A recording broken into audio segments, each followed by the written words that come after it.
Things have changed a lot in the 12 years since I was trying to learn drums back in the early 2000s. At that time, you'd get a couple books, maybe a video. I think I had a Tommy Igoe video, maybe a couple other ones. But there's no comparison to trying to watch those in your living room on the DVD player versus sitting in front of your kit, watching the instructor play, and also hearing it at the same time. It just doesn't compare. Back then, YouTube wasn't around, and now there's just so many good instructors with so much good content, it's hard to even know where to start. Back in the day, it essentially became turn on your iPod because I'm frustrated trying to learn out of a book, and then just pound the crap out of the drums, and you think you're killing it, knocking it out of the park, until you start videoing yourself and you go, whoa, I actually suck. And that's a huge revelation to realize I'm not even close to playing along to a full song. I really need to make some improvements. And so that's what I've set out to do. So to me, it boils down to what's your skill level and what do you want to get out of drumming? For me, I'm a 52-year-old guy that wants to improve, doesn't want to ever gig, that's not in the plans, but maybe jam with some friends. I have found that I like playing sort of in that 100 BPM range, a lot of that 6/8 blues type of stuff, sort of just real nice, tasty drums. I don't want to play fast for fast's sake. My goal isn't to get up to 180 BPM and be able to play, Green Day songs at that tempo. I just want to jam along and play just tasty little fills and grooves and jams.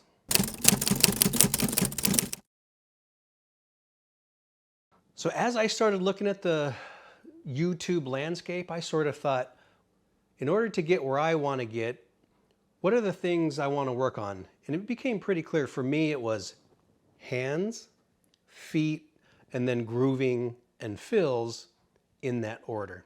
That being the case, I started searching out instructors and good content, and before long, I settled on Rob Beatdown Brown. The thing that really got me set on Rob Brown was I got involved in one of his double stroke workouts. It's a 20-minute deal. And he starts talking and he goes, now a lot of you may think 120 BPM is a little slow. You could probably do it up to 150, 180.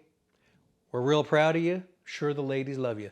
And I thought, now that's what it's all about, right? Like, I don't want to get up to 210 trying to do doubles. I just want to get my hands in shape, my fingers in shape so that I can play at the tempo I want to play. So practical. Oh, and by the way, watch his video about tuning drums. I used to think it was some sort of voodoo art where you had to get it to an A minor with a minor third, whatever the hell those notes were. He's like, no, here's how you do it. Boom, no voodoo art. Toms sound amazing. So simple, so practical. Love the dude.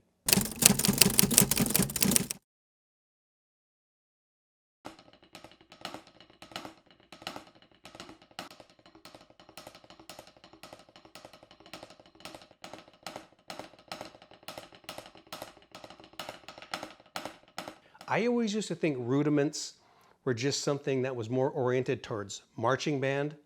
Couldn't have been more wrong. Once I started watching Rob Brown put it onto a set and watching him do these fills and these rudiments on the set, I was like, oh, that totally makes sense.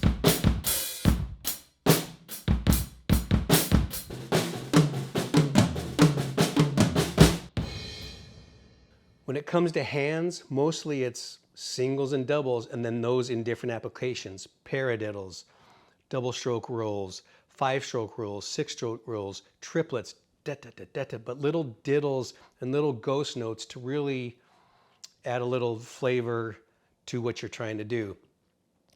In addition to that, it's amazing how it just in like 6 to 8 weeks, my hands feel totally different, so relaxed on the kit. Whereas before I always had a death grip, was kind of doing this on the set. Totally different now, just working on the hands and getting those comfortable.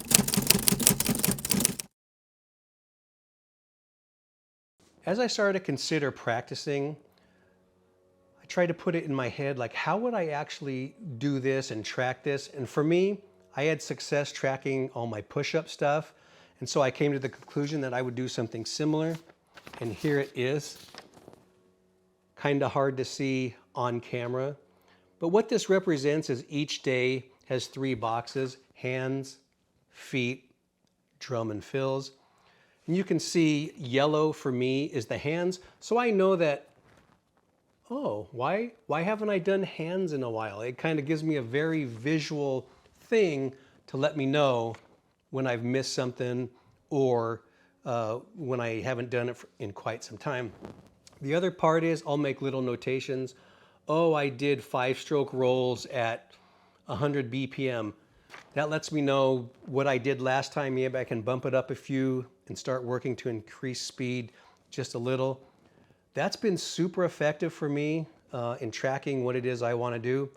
I haven't ruled out other things like the Drumeo membership, which looks amazing. I just wasn't ready to commit to that at the start. This has been an effective tool to see what it is I avoid, what it is I practice, and what tempos I'm going at. For the foot stuff, I knew that I couldn't just do it on my kick drum because I was going to drive the neighbors absolutely crazy. There was a couple requirements for me when looking at these quiet pads. I wanted to be able to use it in front of my kick drum so that I could hit the actual drums while I'm just using the quiet kick.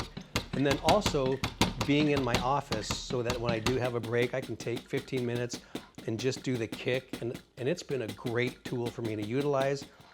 Right now, I'm just working on straight 16ths at various tempos. I think I'm up to 82 BPM just doing straight 16ths.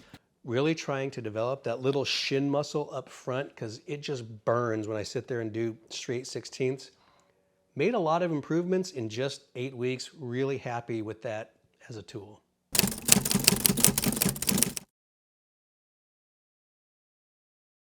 In terms of the groove stuff, it could be any number of things. Again, I tend to look at Rob Brown's very simple stuff, like he talks about 6/8 grooves, and he has a cool little thing called Dugga, Duggada.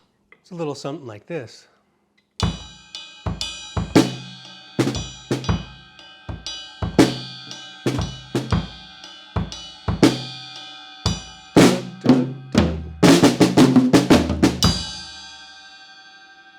And a little Swiss Army triplet around the kit.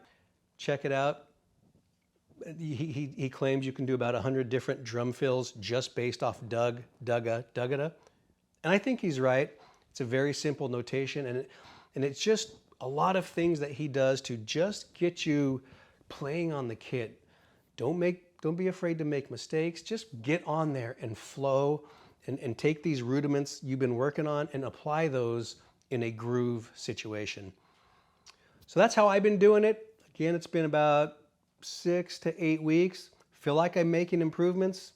There's a whole world out there to study. Get out there, take a look at what works for you, and get out there on the kit. All right, talk to you soon.